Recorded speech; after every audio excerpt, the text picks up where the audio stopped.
para joule e caloria. Se precisar fazer essa relação, eu forneceria uma caloria aproximadamente 4,2 joules.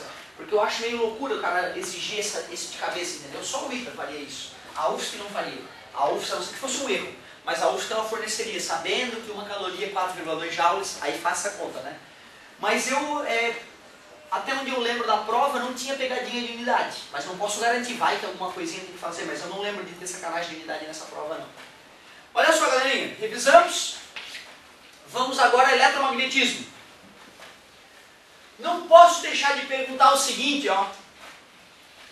No centro dessa espira, para onde aponta o campo magnético? Ou ainda neste fio reto, neste ponto A, para onde aponta o campo magnético? Para dentro do vaso, assim, para fora. Vamos ver? Regra da mão direita. Pega na mão direita, pega o fiozinho com a mão direita, o dedão no sentido da corrente, aonde os outros dedos junto com o indicador apontar, é para onde aponta o campo magnético. Como é que seria essa representação aqui? Uma bolinha com pontinha, a pontinha da flecha vindo para vocês, né? Certo? É isso aí, ali está o campo magnético representado. Regra da mão direita. Então essa questão é fundamental. Aqui, como é que está o campo magnético? Está saindo de novo, né? Está saindo de novo, seria a bolinha com um pontinho. E aqui em cima? Entrando, né? Qualquer região ali em cima o campo magnético estaria entrando. Então a regra da mão direita vai aparecer na provinha. Outra, eu vou lá e falo, sabendo que essa espira tem um raio de 0,5 metros e que a corrente que atravessa a espira é 2 amperes, calcule o campo magnético no centro da espira. E o formulário de vocês vai ter B igual a μ0 vezes I sobre 2πr, vai ter B igual a μ0 vezes I sobre 2r. Qual delas? Qual delas eu usaria para a espira? A sem o π. Obrigado, a espi. Lembra do macete idiota que salva a vida do cara? B é igual, o valor do μ0 é um valor tabelado que a gente fornece. 4π vezes 10 na menos 7. Vezes o valor da corrente. 2 amperes dividido 2 vezes R. 2 vezes 0,5. Como 2 vezes 0,5 é 1, o campo magnético ficou 2 vezes 4, 8π vezes 10 na menos 7. Alguém lembra a unidade do campo magnético? Faraday. Tesla, é isso aí, Tesla. Faraday é a unidade de capacitância, certo? É isso aí. Então, 8π vezes 10 na menos 7 Tesla. Esse Mi é no vácuo? Esse Mi é no vácuo. Esse Mi é a permeabilidade magnética do vácuo, praticamente igual ao do ar, tá? 4π vezes 10 na menos 7 Tesla metro por ampere. É a unidade dele. Certo? Se fosse outro material, ele te forneceria o Mi deste material, embora no vestibular eu nunca vi cobrança de outro Mi que não fosse o Mi do ar ou o Mi do vácuo. Muito bem. Qual é a única diferença se eu desse a corrente do fio e a distância até um determinado ponto? A fórmula é outra, só isso. Além disso, a única outra coisa que a gente viu de campo magnético gerado por corrente elétrica era quando tinha um monte de espiras, chamado de solenoide, ou solenoide. E a fórmula do solenoide era μ0 vezes I vezes N sobre L. O que era o N? Isso, o número de espiras, o número de voltas de fio. O que era o L? Isso, deixa eu desenhar, isso aqui a gente está olhando de lado, né? Deixa eu desenhar virado para vocês, ó. Deixa eu pegar um material ferromagnético e vou enrolar o solenoide aqui em volta dele, ó. Certo?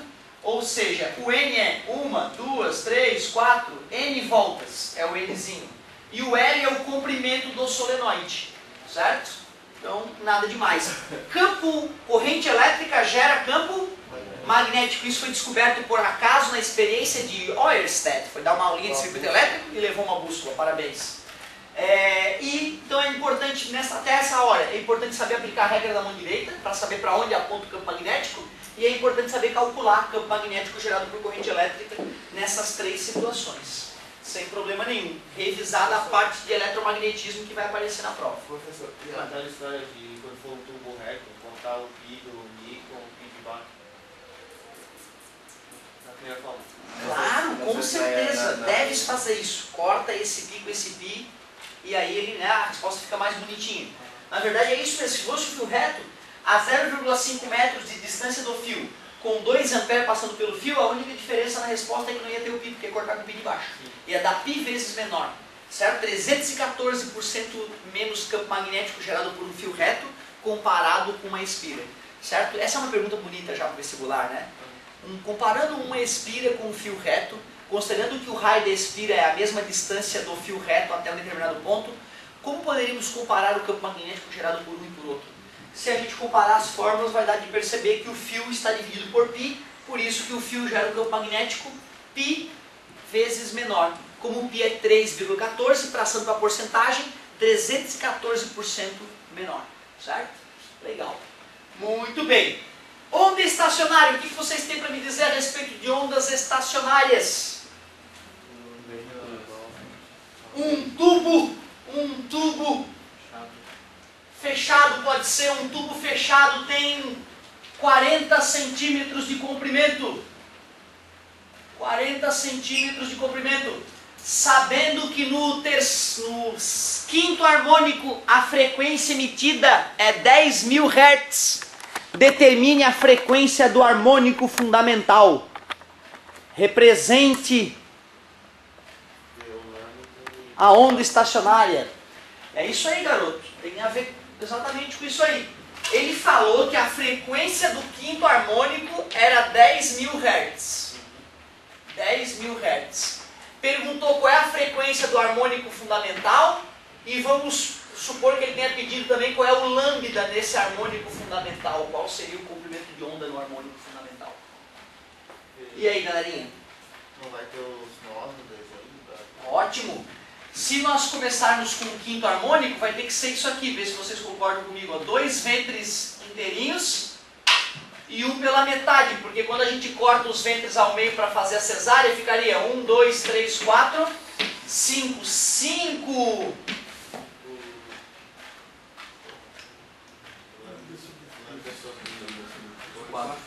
Quatro, porque um ventre é lambda sobre 2, então meio ventre é lambda sobre 4. É igual a quanto isso?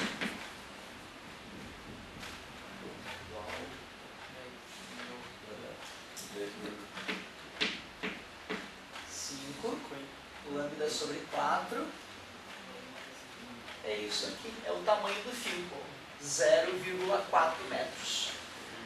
Quando a gente fez esse estudo, galera, a gente chamava de L, lembra? Aí a gente falava 1 lambda sobre 4 é igual a L. Aí depois era para o terceiro harmônico, lembra? 3 lambda sobre 4 é igual a L. Enésimo harmônico, N lambda sobre 4 é igual a L. Isso é porque é tubo fechado.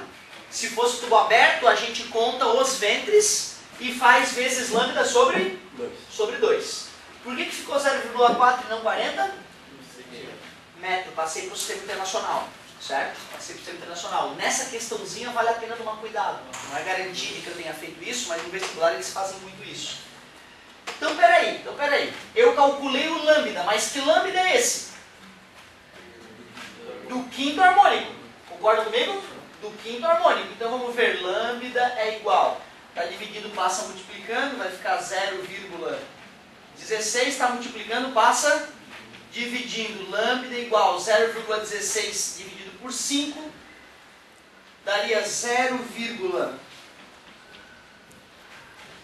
igual às casas, elimina a vírgula, então aqui eu tenho 2 casas após a vírgula, vou botar aqui 2 casas após a vírgula, 16 dividido por 500, não dá. 0, vai 0, não dá. 0 vai 0. Dá 3, dá 1.500, sobra 100, abaixa um 0, dá 2. 0,032 metros. O que eu posso obter se eu tenho a frequência e tenho o lambda? V igual a lambda vezes F. Parabéns. V igual, valor do lambda. 0,032, valor da frequência, 10.000, então velocidade 1, 2, 3, 4, 320 metros por segundo. Eu perguntaria, esse ar será que ele está acima ou abaixo de 20 graus? Alguém lembra qual é a velocidade do som no ar? 340, mas 340 é para a temperatura ambiente, mais ou menos uns 20 graus, certo? Como está 320, está abaixo, as moléculas deram uma calmadinha, a velocidade ficou um pouco abaixo. Só estou te falando isso para tu ver, não adianta o cara achar que a velocidade do som é sempre 340 metros por segundo. Ou a questão te fala e te obriga que tu use isso, ou ela pode dar elementos para tu calcular essa velocidade, certo? Mas tu vê, ainda não respondemos nenhuma das perguntas, a frequência do primeiro harmônico e o lambda do primeiro harmônico. Me ajudem. Matamos o mais difícil, agora é só continuar com o mesmo raciocínio.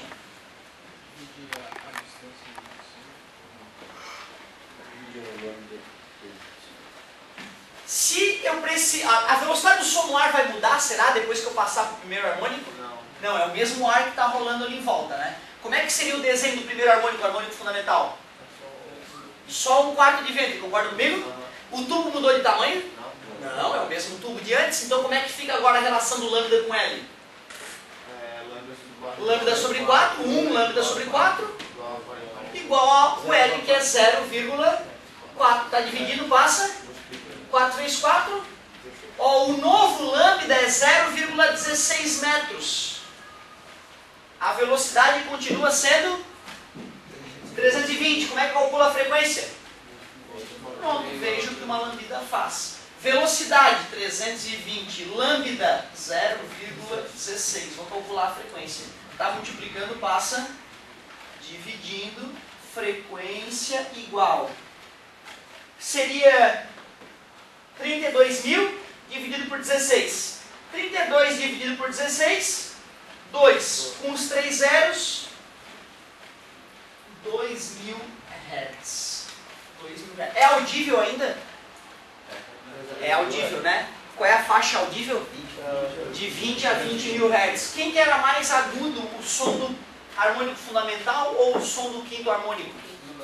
A altura é que é a frequência, né? Agudo é alto, ou seja, alta frequência. Então esse é o som agudo, esse é o som mais grave. Concorda comigo? Será que eu tinha que fazer esse cálculo todo para matar os 2.000 Hz mesmo? Acho que não, já. Ele pediu no primeiro, só substituir direto. Primeiro harmônico, terceiro harmônico, 3 vezes maior a frequência que o primeiro. Quinto harmônico, 5 vezes maior a frequência do que a do primeiro. 10.000 dividido por 5? Certo? Então tu vê, às vezes o cara sabendo né, o caminho das pedras, aí o cara economiza um monte de tempo. Claro que uma questão discursiva o cara teria que mostrar onde é que vem o raciocínio, né? Mas não seria ruim o cara escrever, sabendo que o quinto harmônico possui uma frequência 5 vezes maior que o primeiro harmônico, basta dividir por 5. Também é uma solução, beleza? Uma solução ótima. Cara, eu se fosse fazer discursivo e estivesse confiante, eu faria um jeito ninja e faria uma observaçãozinha. Poderíamos calcular diretamente sabendo que aí tu dá um banho, né? Se o cara está inseguro de fazer por esse jeito, mas tem certeza que o primeiro harmônico é 5 vezes menor frequência, então valeria a pena. Ele não vai talvez ganhar exatamente a mesma pontuação que o cara que fez super completo, mas ele vai ganhar quase tudo. Ele vai perder alguns décimozinhos bobos, certo? Então às vezes não compensa o esforço que tu vai fazer, né, por causa de um décimozinho se tu estiver inseguro. Aliás, a gente já conversou várias vezes, cara. Pode ser... Ontem eu fiz a minha matrícula. Ontem, último... Às 11 horas da noite, eu... Meu Deus... Aí fiz a minha matrícula. Matriculei para medicina. Só para ficar divertido, não que eu vá cursar se eu vou passar, né? Porque eu não tenho tesão em medicina. Se bem que o salário de médico dá um tesãozinho às vezes, né? Passou já. Eu tenho até trabalhar no SUS. Exatamente. Desde que não vá trabalhar no SUS, né? Tristeza isso. Ô galerinha, essa questão aí então tu viu, vai ter uma coisa muito parecida com essa aí, não vai ter surpresa. Essa revisão que eu estou fazendo, ela é super fiel à tua avaliação. Colisão. Colisão aí para completar a quarta física da prova. O que vocês têm para me dizer sobre colisão? Adorei. Se o cara lembra que em colisão a quantidade de movimento inicial é igual à quantidade de movimento final, ele já vai ter grande chance de matar a questão.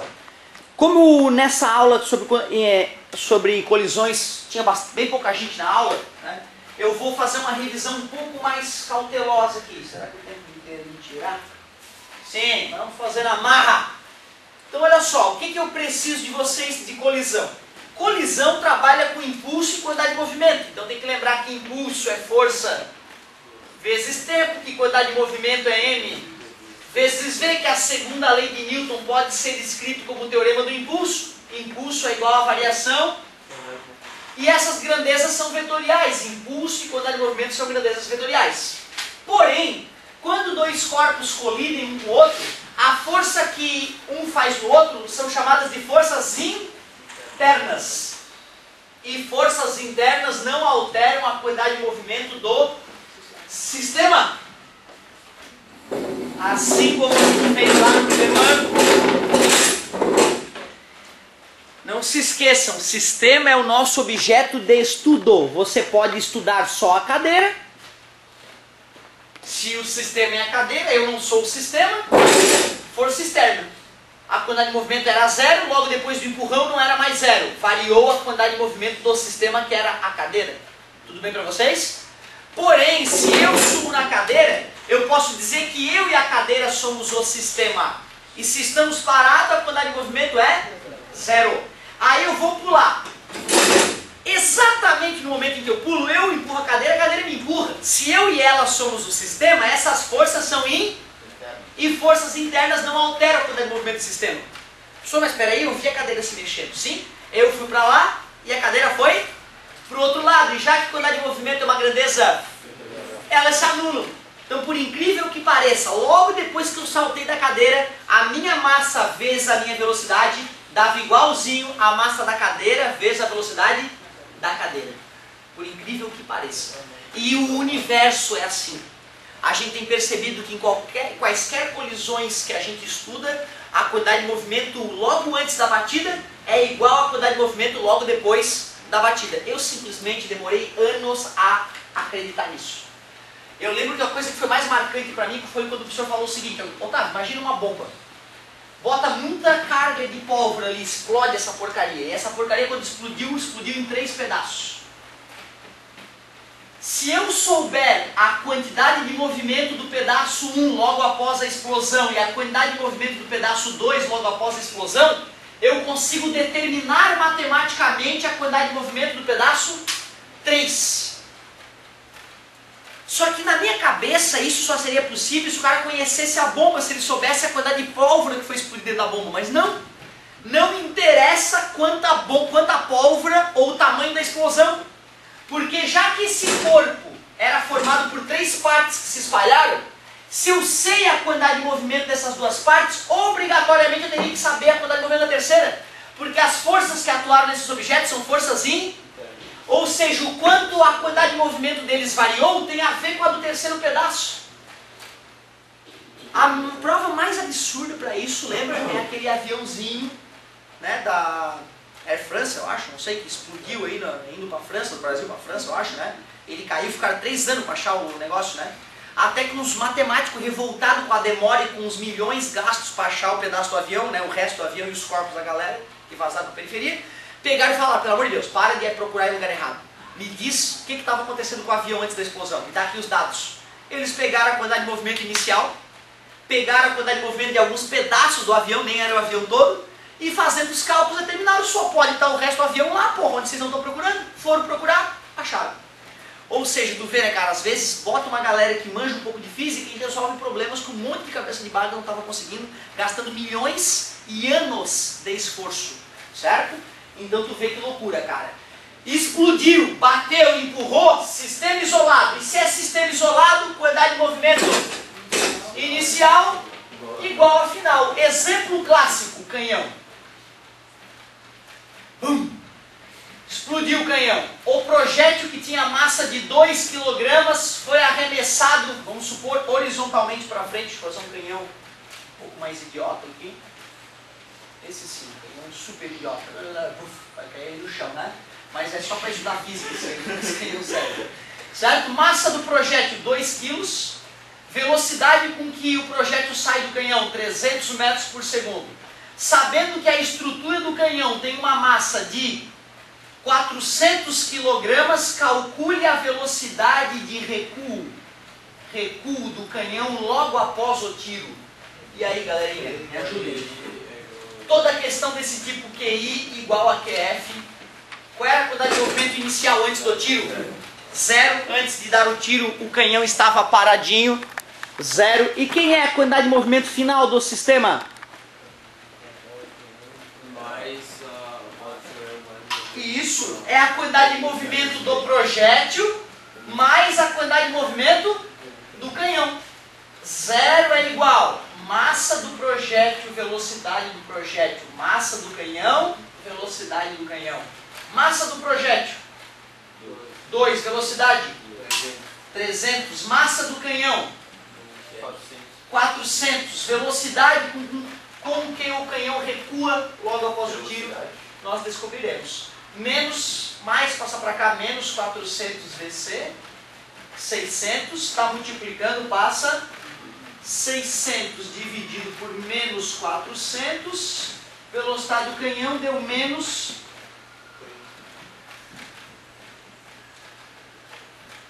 1,5 metros por segundo. Por que menos? Simplesmente que se eu considerei positivo os 300 indo para lá, o canhão vai recuar, né, com o sacão que vai dar, e aí então por isso que ficou negativo. Por que a velocidade ficou 200 vezes menor? Porque a massa era 200 vezes maior. É isso aí. Show de bola. Então essa questãozinha aí é famosa, saber, né, que sistema isolado é aquele que só toma forças internas, certo? Forças externas alteram a quantidade de movimento do sistema, sim, mas forças internas não. Então é de grande utilidade essa teoria para problemas de, por exemplo, né, peritagem. O cara vai acontecer algum fenômeno bizarro, seja numa fábrica, seja num acidente de trânsito. Ele não sabe o que aconteceu logo antes da explosão que, né, ele está indo investigar. Mas como ele sabe a massa dos objetos que ele está analisando lá logo após a explosão, sabe a posição dos objetos após a explosão e sabe onde é que estava o objeto original que explodiu, ele consegue determinar a quantidade de movimento de cada parte do objeto. Se estiver faltando alguma parte, ele consegue descobrir. Se as partes todas estiverem ali, ele consegue determinar até a carga de pólvora usada na explosão, se foi uma explosão criminosa, por exemplo. Certo? Então é claro que é muito mais elaborado os cálculos que a gente faz na vida real, né? Mas a ideia é exatamente a mesma. Claro que existem peritos que não fazem a menor ideia do que significa conservação da quantidade de movimento, por incrível que pareça. Certo? E é muito triste. No Brasil, né, a parte de perito é extremamente deficiente. Tem que chamar cara, às vezes, da Argentina, cara não sei o que, para fazer um trabalho na tua empresa, porque não tem perito brasileiro competente. Às vezes tu traz um cara de fora e o cara é tão incompetente quanto os caras que estão aqui dentro. É terrível. Assustador.